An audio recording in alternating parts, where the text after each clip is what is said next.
Hello, everyone, and welcome to the writers class. I'm gonna go with the writers class. Yeah, it's definitely the writers class. Like y'all know how we never just like, oh, it's one. No, it is definitely one. It is the writers class. Especially when you have 4 podcasts, you can never choose. And why choose? But you can do them all.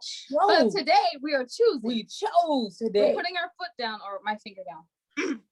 The writers class. All right. That's what's funny is I'm gonna get because I have an earache. Oh, Winona. Yeah, that's right. That's Winona, by the way, and I am Jade. I was going to say, and you're Jade, but I was going to take your name too. I'm like, I'm Winona and Jade. See, that's that narcissism right there. That's that. But I'm cute enough for the 2 of us. What? Wow. Okay. So that's done. So we will literally. How are we cracking up our own jokes? Like, I think that makes us sad, right? Yeah, we've been in the house too long. It's okay. But I think everyone in the world has been in the house too long. Just saying. But continue to stay in there. Wait, I can do about 3-4 months more. 5, 6, 7. 6, 7. Well, okay. Year. If we do through summer, because the beach is literally like just a few blocks away. Like, I'm gonna work on my tan. So someone recently asked us, so what are you going to do for the writing community this summer? I said, sit on my chair and beach chair and drink cocktails all day. Yep. That's what I'm like. I mean, what else are you gonna do during the summer? I'm like, nothing else. I'm gonna. Why would I do anything else? Right. I'm gonna. Okay. So we won't literally we might write another one of these. Maybe through the haze of cocktails. Who knows? Okay. And I thought divorce was bad with other life lessons. And I thought being grown up was easy. And if only I were me, I'm just saying those because all of them are available. Well, soon all of them will be available on audible.com because they're audiobooks. Thank you, Jill. Sands, you're amazing. Oh, you can't forget our #1 bestseller. Yes. And this is the only book that we will ever call a poetry anthology because it went #1 on Amazon for being a poetry anthology. So it's The Women's Cave and Other Pop Poems, a Misfit Guide. All right. So you can find out everything your ladies are doing. You can look and scroll our website forever on www.andwethought.com, or you can get the concise version at the andithoughtLadies.com. That's still new, so I'm working it in. All right, but y'all aren't here to hear about us. You're here to hear about our wonderful guests. Wonderful guests, would you like to introduce yourself? Yes, indeed.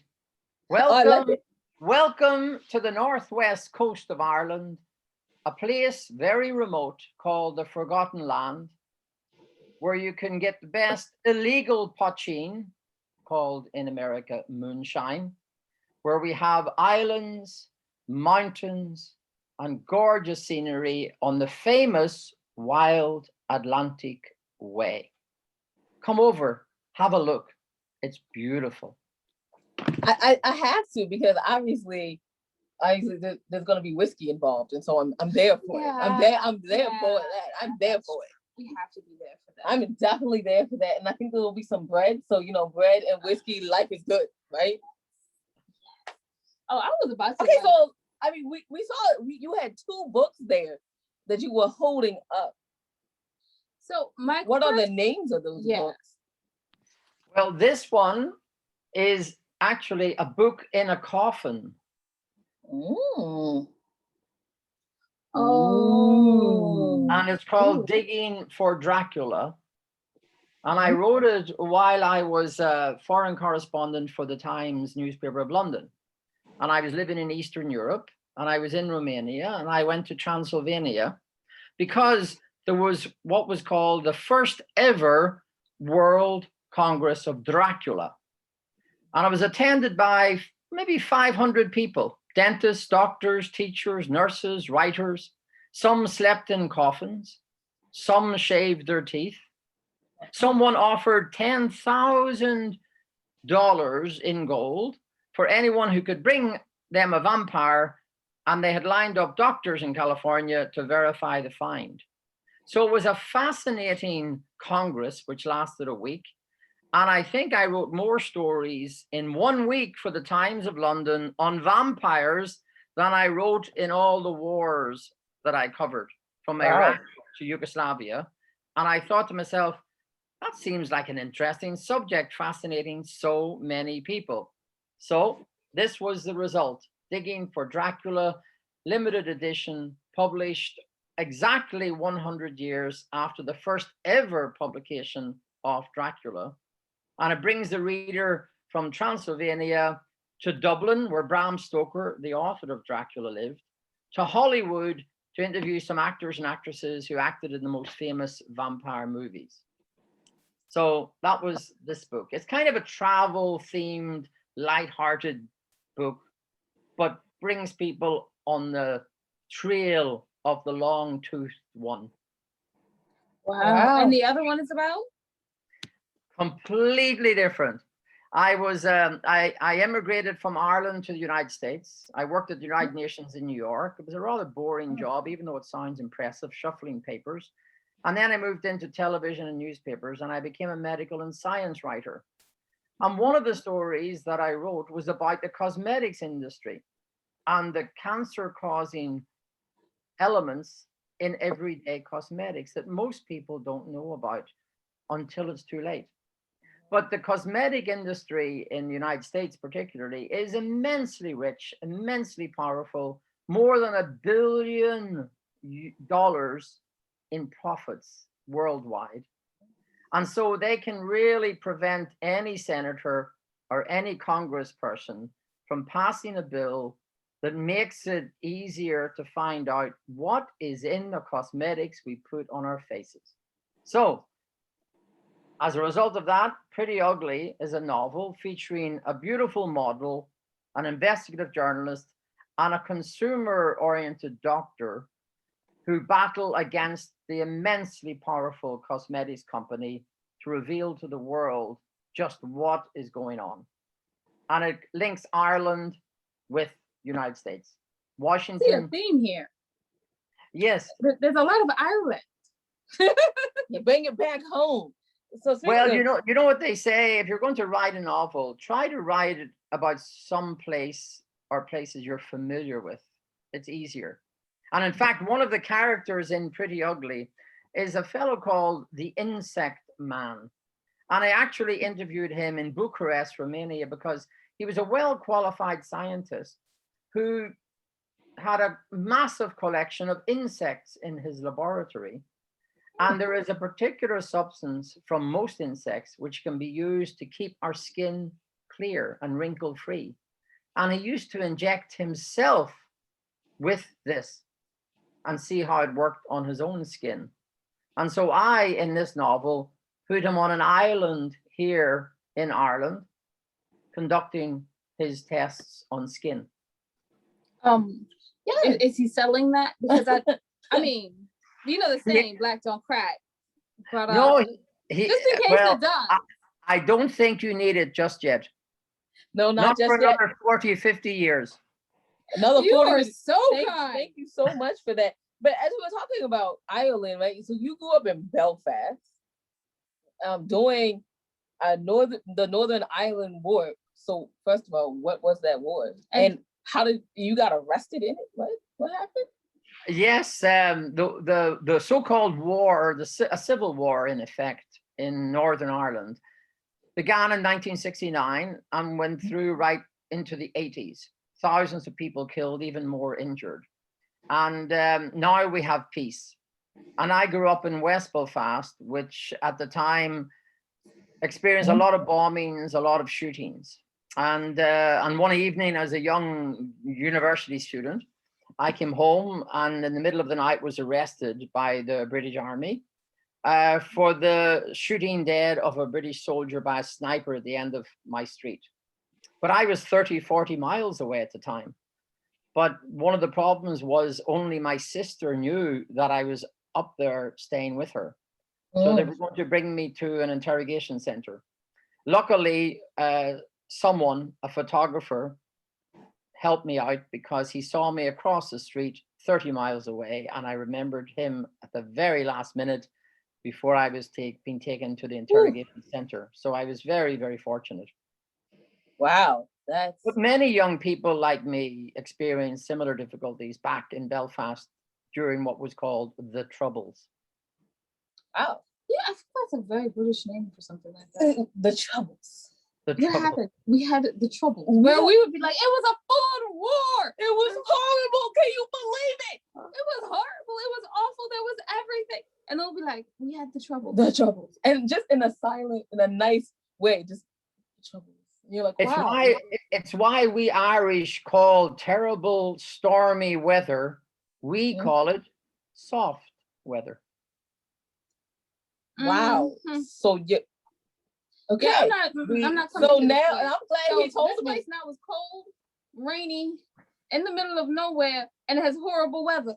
No, I'm glad we call it soft. That's the only reason I'll come. Soft weather. But here's the thing, I'm glad you told us now, because I would have been listening to or be watching the news and they'd be like, we're just gonna have some soft weather today. And I'd be like, okay, take top and flip-flops. Why? I mean, why? I think psychologically, probably it helps you deal with it. If you don't call it a war, you call it troubles. If you don't call it stormy, shocking weather, you call it soft. Maybe psychologically it helps you deal with it. Wow. All right. I think that's what the whiskey's for. That's why it's so good. So good. Because you need it to be. Whiskey helps, no doubt. Yes, it All right, I need to get off of that. I'm sorry. Back. Because we're gonna be professional. So okay, you have a lot of interesting. I don't even want to say experiences. It feels like your life in journalism had adventures. So can you tell us a little bit about the adventure with the Romanian child in the third floor? Ah, yes. It was just after the fall of communism, 1990. And there were some volunteers working at a hospital, and the leader of those volunteers from England told me that there was something strange going on in the hospital. And I went over one evening, and these sinister people had tied some children, orphans, to the bed, and they were injecting them with a solution. And I came back several times, and they caught me once there and threatened to throw me out of a third floor window. What they were doing is AIDS was a big problem. Pediatric AIDS was a big problem in Romania. Orphans don't have parents to watch over them. So they were experimenting on these orphans to find a drug for AIDS. If you find a drug for AIDS back then, you made an incredible amount of money. And if it's on an orphan who doesn't have anyone to look after it, the child, then it's easier for you. And so in the end, my stories managed to bring the World Health Organization officials in from New York and Geneva. The 3 people were arrested. They were tried. The children were released into good care. And the experiments, of course, were all ended. So it was one of the adventures I had in Romania and Eastern Europe. Have you sold those rights for a movie yet? No, but I'm looking for a manager. Oh, okay. We know a lot of those. Also, okay, so you have done many things in the literary world. So why did you land on a writer's retreat?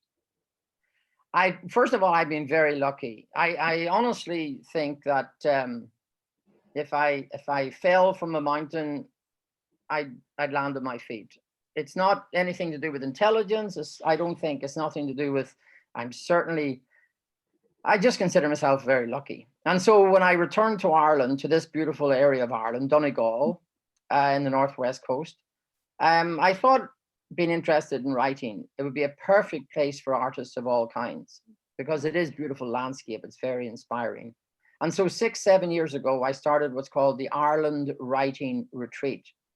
And several times each year, we bring people from Australia, New Zealand, France, Belgium, India, Canada, and they are absorbed into the local culture. They visit castles, they visit an island on a boat trip, they go to a 100-year-old thatched cottage, they taste local drinks and foods. And there are practical writing workshops every day. So I might bring them to a castle and I'll say, I want you to write a romance based on a castle setting. Or I might bring them to an island and say, I want you to write a murder story based on this island. And so it's very practical. We bring authors and tutors from different countries, published authors and tutors from different countries. So they absorb the culture, they go on excursions every day, and they write every day, because there's no better learning lesson than to write and have your own writing critiqued. And then because of the pandemic, we couldn't hold physical retreats. So instead we launched what are called wild Atlantic Way Writing Awards. Oh. And the latest one was just launched was launched just before Valentine's Day.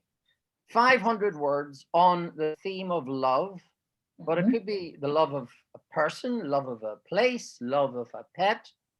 It can be 500 words of flash fiction, and there's a non-fiction 500 word competition as well. More than $1,000 prize money. So the non-fiction can be travel, it can be memoir, it can be anything non-fiction. And I think that What drew you to short form in particular? Sorry? What drew you to short form instead of doing a longer form of literature? Well, flash fic. Who am I speaking with, Tanya? This is our co-host, Tanya Todd. Oh, hi, Tanya. I didn't know. Hi. You surprised me there. You jumped out at me. I thought, wow, this is magic. The short form, because a lot of people are interested in flash fiction. More and more people are interested in flash fiction than ever before. And flash fiction, as you probably know, in many ways, it's the same rules and regulations as writing a longer short story, or indeed a novel. It has to have a beginning and an end, and it has to have character development and indeed dialogue if possible. So it's actually very good exercise, even if you wanted eventually to produce a novel or a longer short story of maybe 10,000 words. So we decided on flash fiction as a way, as an avenue, as a platform for the competition. It's a good choice.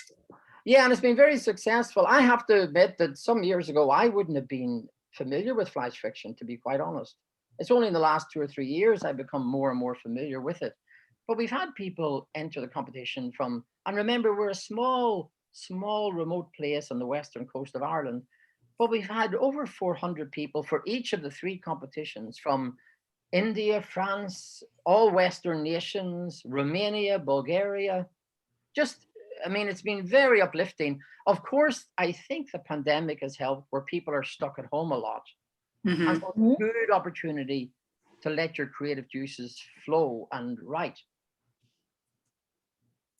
Yeah, for all it's doing to keep us away from each other, it's also connecting people all across the world, right? Exactly. It's probably helping keep people sane in a very strange situation. And we've been delighted with the response. We did not expect this big a response, honestly. And we, as a result, we were named among the top 10 artistic retreats of any kind in Europe, not just Ireland, by the leading national newspaper in London. That's fantastic. We were very, very fortunate. We were delighted. I would like to know if you'd like to ruin that by hiring us. Oh no, absolutely not. Absolutely not. I have to say something to Tanya. Tanya, I love how you have your hair blowing in the wind today.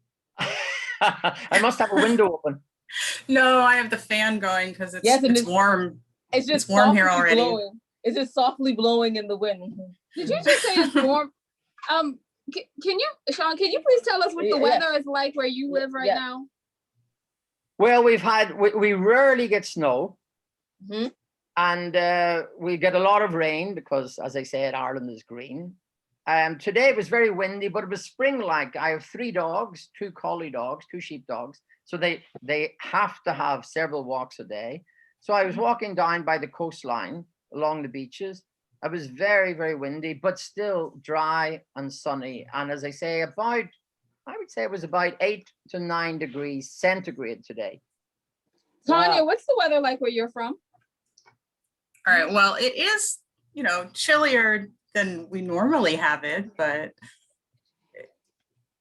it's like 60s, okay? Yeah, okay. Yeah. So, but it was really cold last week, okay? We had a cold wind blow through, and it was super chilly and windy. I love how she said a cold wind. Just one. Just one. Everyone in Vegas got scared. They thought snow was coming, and it was. We had a huge power outage. Oh, okay. I'll give you well, that. Then we'll give you that. We'll give you that. Okay, let's get off the weather. I want to know how 2020 affected you in other ways with regard to what you do, because it sounds like you turned this writing competition and writing retreat into something that you could do virtually. How else did 2020 affect what you do? instead of having physical retreats, as I say, we started here with just a classic writing retreat with excursions every day, as I just described. Mm-hmm. Then we introduced a specialized travel writing retreat. And then we exported the retreat idea. So we had retreats in Paris, for example, and in the Black Sea in Romania. But then with the pandemic last year, of course, social distancing, we could not have them. So instead, we have a virtual writing retreat beginning in the first week of March, 4 weekends, different genres. One is in flash fiction and also interviews with authors. Another, for example, is on memoirs, the writing of memoirs with several memoirists, and then several other authors on other subjects such as dialogue and character development. So instead of having the physical writing retreats until we know what's going to happen this year, we started a virtual writing retreat. And as they say, a crisis sometimes is an opportunity. So in all honesty, we may not have started writing awards unless the pandemic had come. And I'm ever so glad that we did.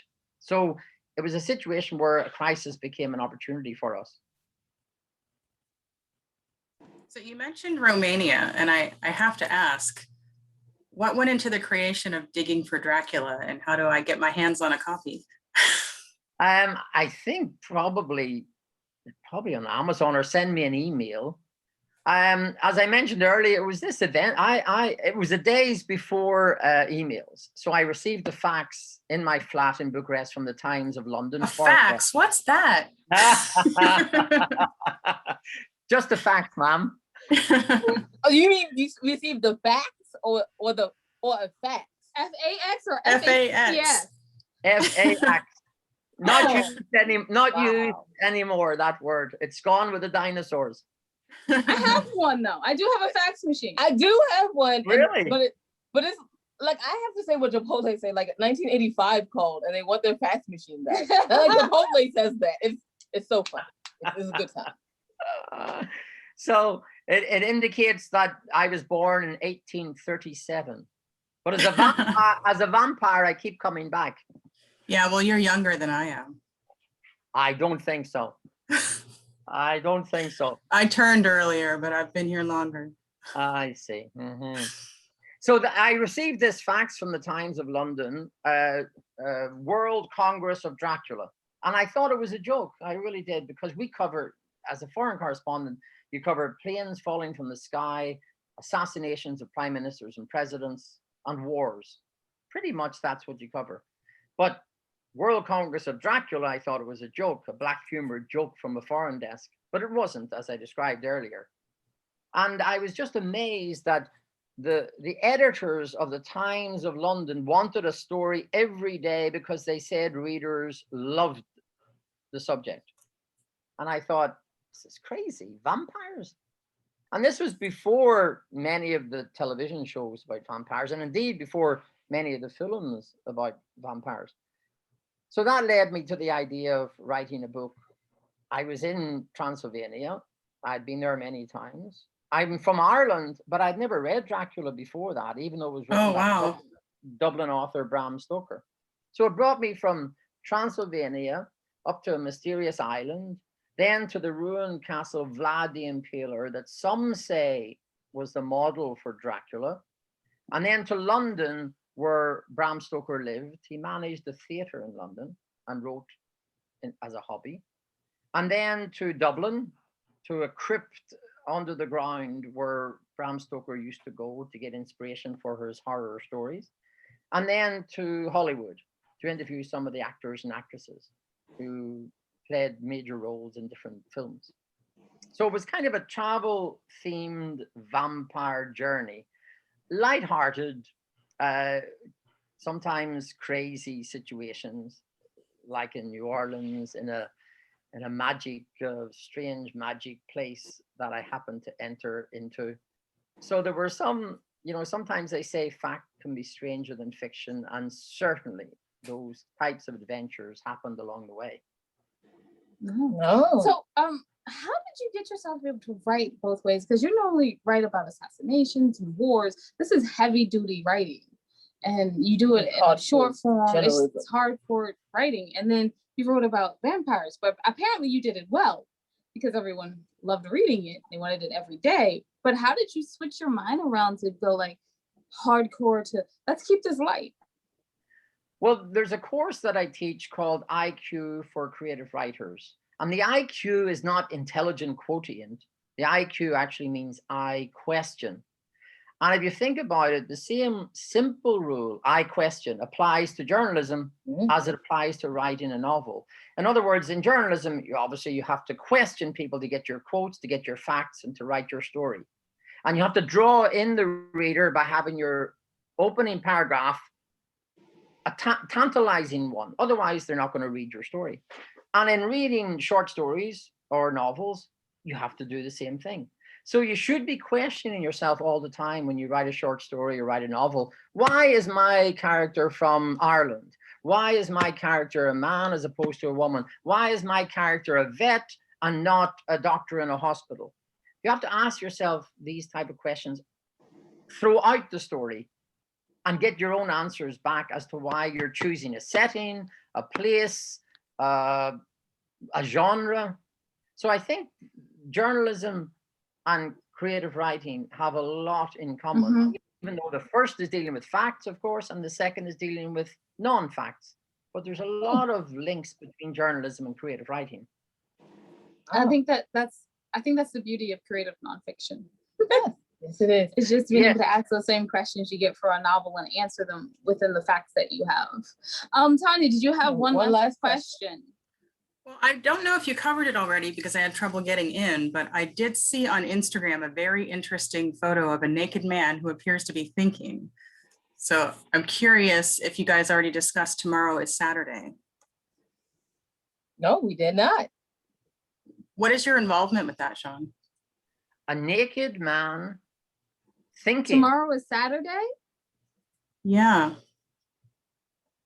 Okay. You have already intrigued us. You should elaborate because it sounds very interesting. Are you not in charge of your Instagram page? Instagram.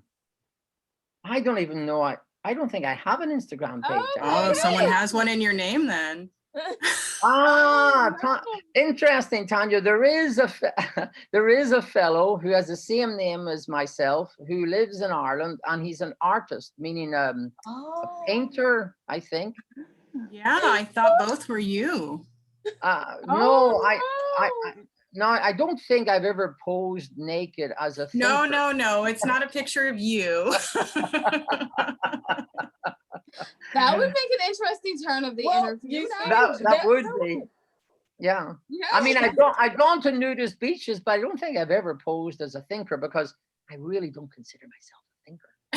You don't consider yourself a After all the people you wrote for the Times for crying out loud, you're a thinker. And you do an IQ, I question.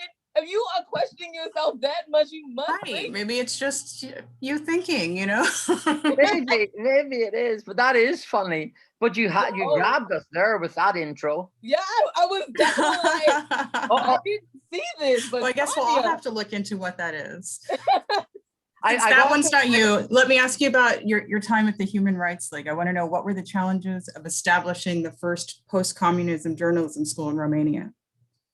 Yes, people thought I was crazy because I was medical and science correspondent at the time in the Midwest for the Kansas City Times newspaper, which then had a circulation of about 250,000. So it was a very good position. But obviously I was getting, as you say, antsy. I was getting bored. And I'd been to Romania. I'd been to several communist countries while they were under communism. And a family in Romania helped me a lot. They hid me in their car when they drove me around the countryside. If they had been found out by the authorities, they could have been put in prison. So I had a soft spot for Romania. So the Human Rights League had a small office in Chicago. And a friend told me about this project. And I went to Chicago and I ended up in Bucharest, thinking I would be there for a year or 2 years, setting up the first ever journalism schools. I ended up staying there for almost 20 years. Wow. Yeah, I started the journalism schools. I taught at the university. I introduced the journalism courses at the universities in the country. I became a foreign correspondent. And then I ended up actually starting my own national newspaper and magazines and events in Romania. The difficulty starting the journalism school was there was no journalism. I mean, no one was even allowed to give their opinion under communism. So then when I introduced journalism, everyone wanted to give their opinion. So I had to tell them, oh, hold on. Journalism is not about giving your opinion. You have to state the facts in a news story. And in the editorial, you give your opinion. But other more mundane difficulties were there were no fax machines. There were no copying machines. If I wanted something copied, I had to go to the American embassy and ask them, hey, can you copy these for me? So there was great simple difficulties in Romania at the time. There were no restaurants. There were no independent restaurants or cafes. We take them for granted. But the only restaurants were in maybe half a dozen hotels in the city. So a lack of basic accommodations and equipment? Absolutely, absolutely. The one great thing, however, was that on the very first day of class, I will never forget the image. I was walking along the main boulevard with my assistant, a Romanian who was helping me. And we turned the corner and we were about to conduct interviews with people who wanted to go on the first journalism courses. And we turned the corner and there was a long line of people, maybe 400, 500 people, which wasn't unusual at the time because there was a shortage of bread and meat and basic foodstuffs. And I asked my assistant, oh, are they waiting outside a butcher shop or a bread shop? And he said, no, they're lining up to be interviewed for the journalism school. So there was no lack of enthusiasm, which made up for the lack of a copying machine. That's excellent. Wow, that's amazing. And that's a beautiful place to start. It is. So where can people find out more about you, Sean, The island and the writers island? retreat. Okay, see, I was saying that, Winona. Oh, I'm sorry. You know I can't hear that well. Whatever. You just wanted to say it. Go. Find out more about the Island Writers Retreat and your book. I think IrelandWritingRetreat.com, IrelandWritingRetreat.com. And then the books are Digging for Dracula and Pretty Ugly. And even though they seem related, they're actually not related. Also, where can we find wherever books are sold, or Amazon? Amazon. I think if you just check, if you go into Amazon, put in Pretty Ugly Sean Hillen or Digging for Dracula Sean Hillen, they should pop up. And for the awards, as I mentioned, the writing awards, I think there's about a month left. So there's a lot of time for people to write about love. So again, IrelandWritingRetreat.com. Fabulous. Thank you so much for joining us today. It was so much fun. It was so much fun talking to you both. Thank you. Well, Tanya, where can people find out more about you? Real quick, I just want to know, where do you have any social media so that no one is confusing you for the other Sean Hillen? Yes. There's a Sean Hillen blog, SeanHillenblog.com. Okay. And I'm an avid traveler, so I have a travel website called worlditineraries.com. Okay. So either on my blog or World Itineraries is probably the best two places. Okay, very good. Not Instagram. No, not Instagram. No, I rarely use Instagram. It's probably my lacking, my fault. But when you said a nude thinker, I thought, wow, when did I do that? Was I drunk? Well, we've heard now you'll have to go look at it. No, we've heard you had some pretty good. I'm hoping it's not me because it'll be a nightmare. Sonia, where can people find out more about you? You can find me on my website, www.mstanyatodd.com, across social media at Ms. Tanya Todd, on IMDb and the 52 Love podcast. Yes, thank you for saying that, by the way. Yes, we're just so happy for you, Tanya. Please click her page. Please click her page, by the way, so she can get more jobs and so she won't have time to co-host with us. That'll be exciting. Yeah. All right, and you can find out everything your ladies are doing in two places. Here it goes. www.andwethought.com or www.andithoughladies.com. The And I Thought Ladies, you're just going to get the nice, concise what's going on with us. And before we go, I just want to remind you that in about 8 weeks, the new 25 Hottest Authors, Artists, and Advocates magazine will be available. Yeah. So with that being said, y'all remember wisdom is all around you if you're open to finding it and accepting it. So peace and love, you guys, from Will Nona with an earache. and Jade. Bye-bye. Oh yeah, thanks for listening.